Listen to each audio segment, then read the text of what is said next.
Hey, what's going on? Welcome back to The Should Life. This is your host, Jessica Lee Labe, and today we're talking about how your emotions are sabotaging you. Let's get into it. Welcome back. I am so glad that you're here. Today we are talking about emotions. Who loves talking about feelings? I know I do. How are you feeling? Feeling a little weird, maybe a little uncomfortable, or a little anxious, a little unsure? That's okay. Let's just go with it. So, this episode may not be what you think it's about. So, the title of the episode is hinting that your emotions are sabotaging you. And you may be thinking that because you have emotions, you're being sabotaged. And what I want to throw out there is that actually not feeling your feelings, by not feeling your emotions, that is exactly what is holding you back. So, previously, we had talked about the worst advice out there that I see about the should life. And I just have to say, that was so freaking fun to talk about. And I'm so glad that you let me vent because I love it. Who doesn't love a good vent session, right? Thank you for holding that space for me. And now I want to switch gears and I kind of want to start to build on that discussion. So now we're going to be talking about things I want you to stop doing that may be showing up for you as a result of some of that shitty advice.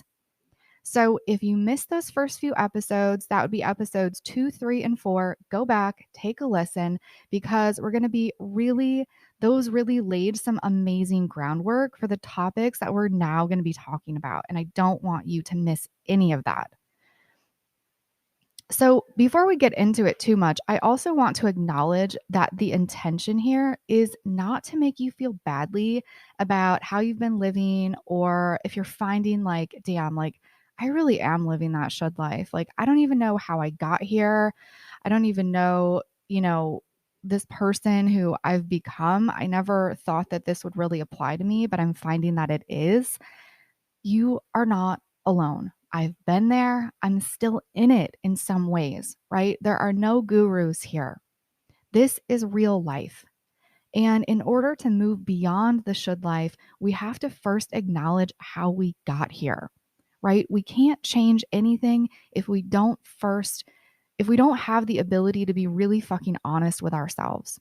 So the intention here isn't to make you feel bad, but it's maybe just to share with you some ways in which, like, shed some light on other options that are available to you that you may not that you may not be aware of.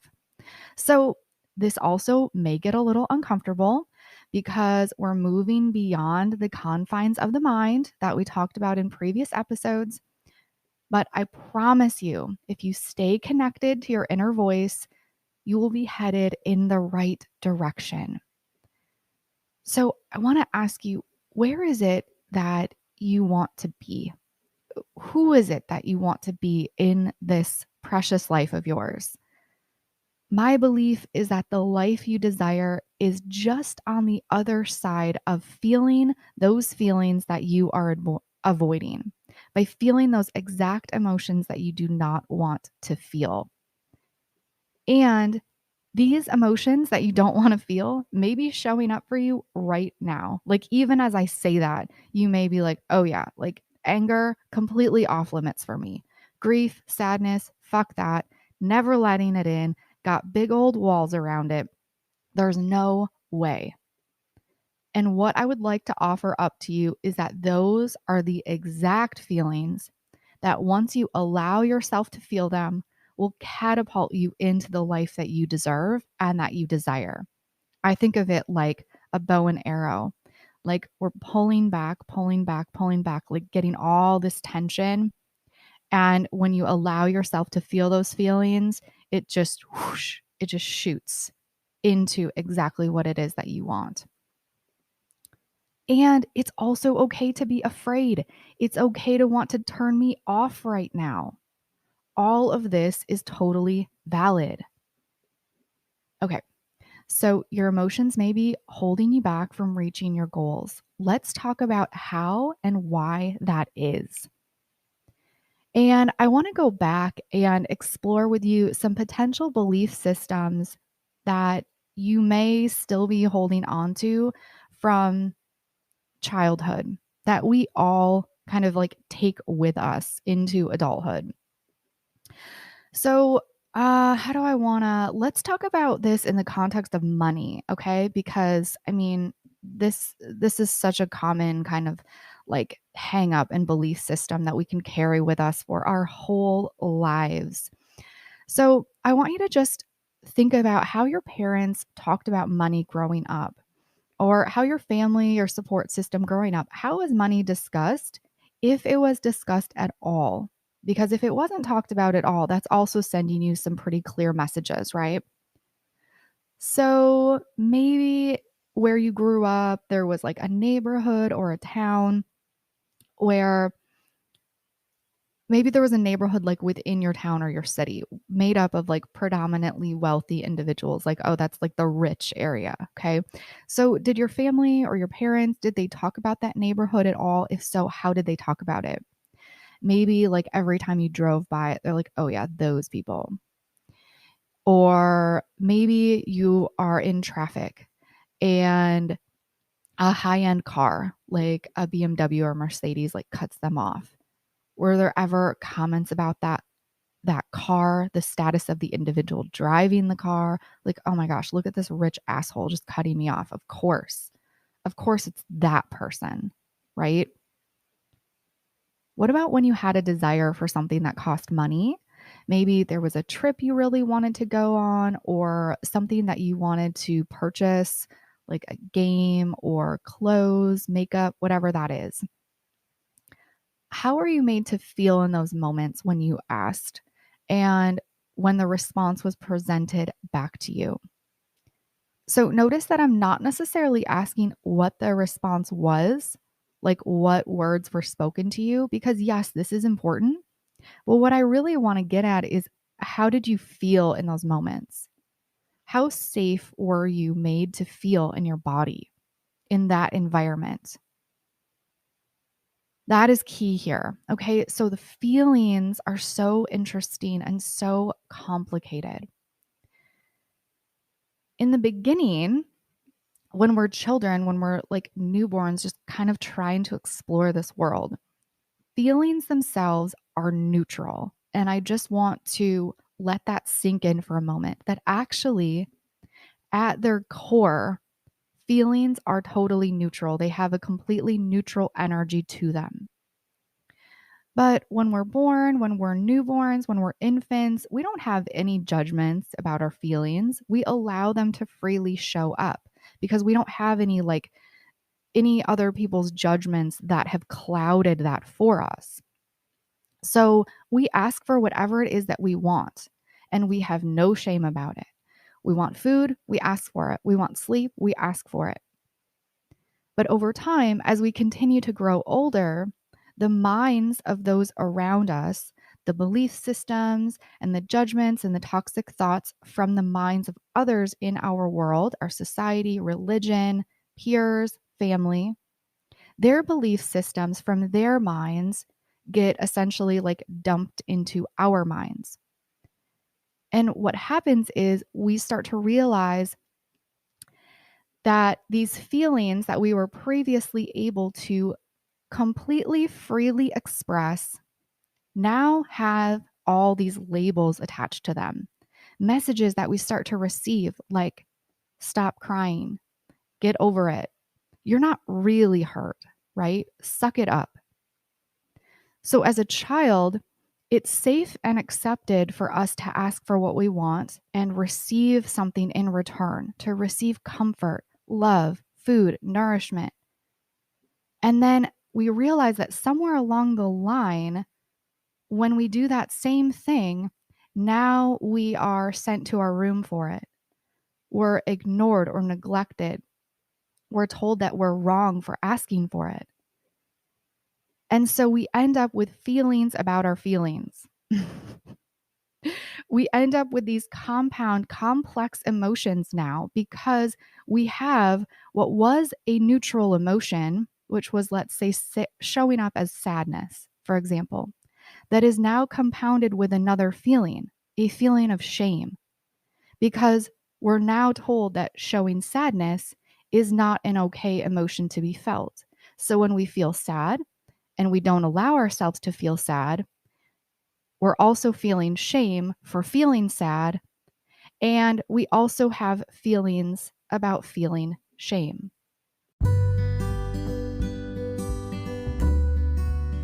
What's going on? If you're interested in one-on-one mentorship with me or your own live inner voice session to activate your intuition and get you living your soul-aligned life, head over to nomoreshouldlife.com and let's get started.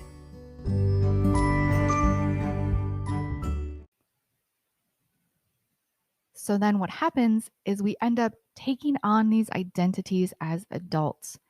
So we're walking around with these huge gaping wounds, these feelings about our feelings, and also the inability to feel our feelings or a deep fear around feeling our feelings. And to be honest with you, even as I talk about it, I feel sad. As I think about this, it's like I feel it in my physical body and it feels heavy and it feels sad. And this is why this work is so fucking powerful, because I don't think that we as a whole, I don't think that we realize how deeply hurt that we are. And I don't think we realize how we are just walking around as like large children with these really fragile wounds. And I also don't think that we realize or understand how much lighter you actually have the ability to feel when you do this work, when you recognize how powerful you actually are. And talking about this reminds me of one of my clients and our journey together. Her name was Jill, and we started working together on building her business. And what was starting to show up as we dove into her desires for building her business is that she had a lot of fear around charging the amount of money that she really wanted to, and the amount of money that her inner voice was telling her to charge. So, when I talk about inner voice work, like it, guiding us in all aspects of our life, this is what I'm talking about. We can actually go to our inner voice with questions about pricing and about our business. It's not all airy fairy floating on a cloud somewhere. We can allow our inner voice to guide these very black and white, like masculine, energetic decisions that we have.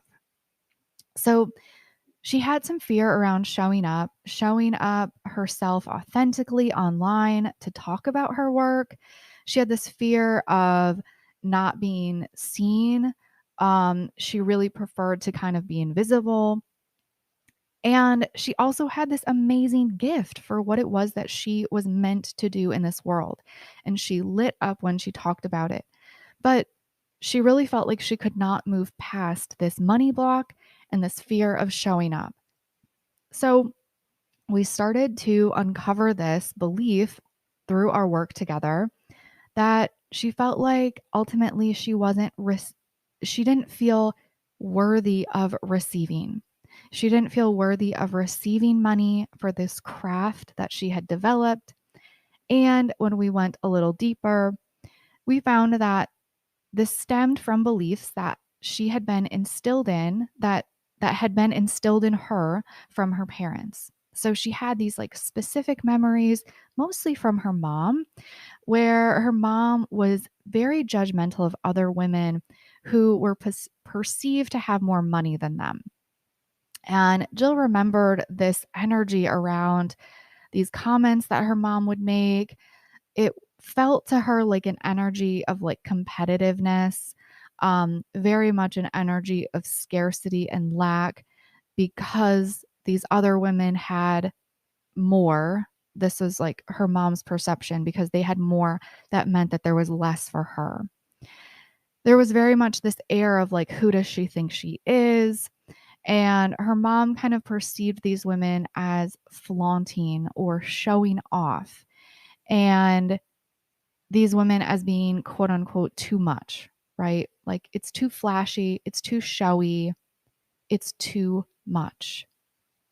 So remember when we talked a couple episodes ago about how mindset work is not enough? This is kind of bringing me back to that exact conversation because in my work together with Jill, we could have paused right here and focused on this belief system because this is pretty juicy stuff. She had a presenting problem, quote unquote problem, of the business that she really wanted to work on, where she wanted to be able to charge the money that she wanted to and be able to show up authentically to talk about her work.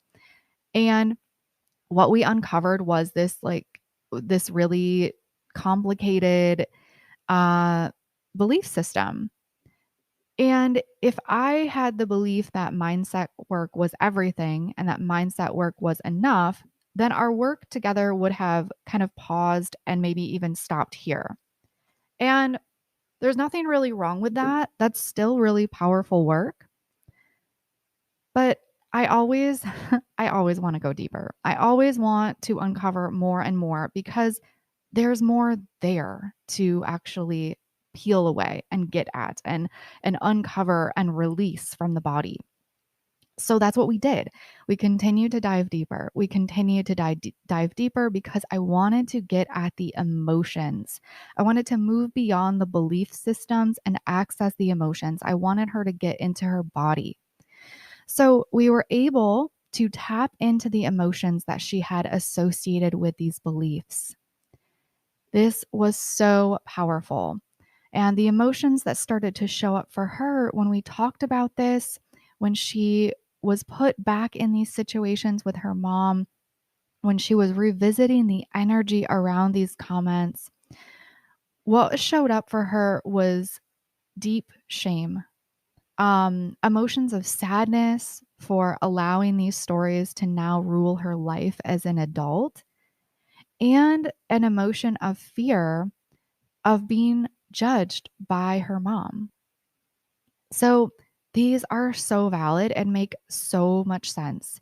And the amazing thing to note here is that what was really causing Jill the most comfort in all of this was the resistance itself. This internal resistance within her, this feeling within where she wanted to feel the feeling. Like the inner voice was saying, this is showing up because it's okay to be felt. But at the same time, they were kind of being held hostage within her body because the mind was also saying, no, this is not okay. We cannot feel these feelings. We have to run, we have to distract. What can we distract with? Please, please, please, let's get out of here. Let's get on Amazon right now. We got to do some online shopping. Where's the wine? Where's the Netflix? Where's the next diet? Because we are not dealing with this shit, not doing it. So, in order to keep these feelings that so desperately wanted to be felt at bay, it's like, let's shove it down, let's distract, let's numb out, because the mind thinks, what do we know about the mind, right? We know the mind wants to keep us safe. And the mind has also learned that these feelings are not safe. They're not okay to be felt. So the mind is like such a drama queen, but it's like, well, if I feel these feelings, I'm going to die. Essentially, that is kind of what's happening. Spoiler alert, she didn't die. And what happened is she was almost like reborn to herself again.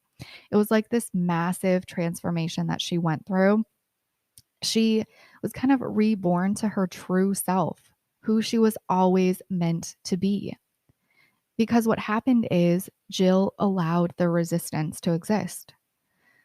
She no longer fought against it, which is what made it so powerful in the first place. And the feelings, the emotions, they no longer hold any power because they are no longer in the shadows. We brought them out into the light. So they're not only brought into the light, but now they're fully felt. The shame, the sadness, the fear, guess what? We fucking feel it all. we allow it all to exist. Not only do we just allow it to exist, but we welcome it in. We open up to it. And we do this in a very safe environment, right? So I'm there guiding her through all of it. This is with her inner voice, kind of steering the whole ship. So this is a very strategic process that I've developed for years and years and years that I utilize with my one-on-one clients. And this is how we actually get to see some real lasting change. And that's exactly what happened for her. Through this work, she was able to retrain her nervous system to start to get the mind on board with the fact that her body was a safe space for all of her feelings. I mean, does it get any better than that? I don't think it does. So, these stories about how we've been taught not to feel or how unsafe it is to actually feel, if we don't acknowledge them, if we don't process them, they end up getting stored and stuck within our actual physical body. And they become so ingrained in us that it actually becomes the way that we view the world, the way that we view our relationships, and the way that we view ourselves. But the beautiful thing about a story is that it can change. Stories can shift and new characters can show up. We can have plot twists. We can have pivots. This life of yours can be your own choose your own adventure story. And that's exactly what you deserve. So if you're not able to look at and address what emotions are tied up in some toxic belief systems that you may be carrying around, you're not going to be able to heal fully and move forward. And this is so important to get you to where it is that you want to be to live your fully expressed life. So today's episode I loved so much. If you can't tell, I love talking about emotions and feelings. I, for so long, for so many years, truly felt like I was in a prison to my emotions. Like my body was a prison to my emotions, and there was no getting out. And this work truly changed my life. So I love talking about it. And today we talked about how your emotions are sabotaging you, but not in the way you may have originally been thinking. How your emotions themselves are actually neutral in how they are safe to be fully felt. And we also talked about how when we remove the resistance to feeling, we can actually make some real lasting changes to call in what it is that you desire.